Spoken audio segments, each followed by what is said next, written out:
My name is Kale Casey, Public Information Officer with Pacific Northwest Team 2. We're one of the 16 Type 1 teams available in the nation to manage large fires. So we are on the west flank of the Jolly Mountain Fire. Jolly Mountain Fire was a lightning fire, started on August 11th. There were a number of lightning strikes confirmed up in the remote mountains above us to the east and north, right near Jolly Mountain. And that's how fires normally get their name, is by a geographic feature. And the 5 lightning strikes eventually burned into one larger fire that didn't actually move very quickly to the woods. The fire behavior was pretty moderate for the first 10-20 days of the fire. But we had a big change in the atmospheric conditions about 9 or 10 days ago. And what happened was the Haynes index soared up to a 6. And that's like taking the lid off a boiling spaghetti pot. And when you take the lid off a boiling spaghetti pot, that steam goes straight up, goes straight towards the ceiling.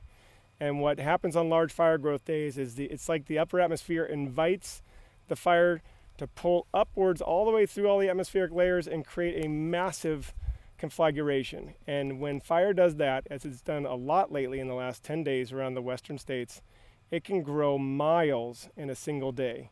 Those events tend to be extremely high intensity fire, the type of fire that really isn't the best for the landscape. And it's common these days because we removed fire as a part of the natural landscape for about 100 years. Ever since the big burn, right after the turn of the century, that consumed an enormous amount of country in the West, the Forest Service adopted a policy of fire suppression.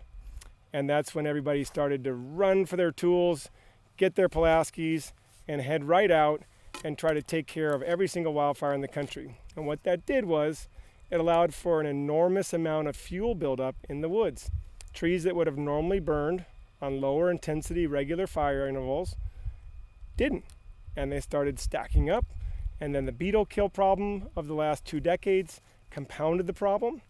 And a lot of the forests in the West have 30 to 60% beetle kill. And that's a deadened down component that dries out really quickly in the springtime after the great winter that we have sometimes in the Pacific Northwest, and become available for lightning strikes right away in the summer.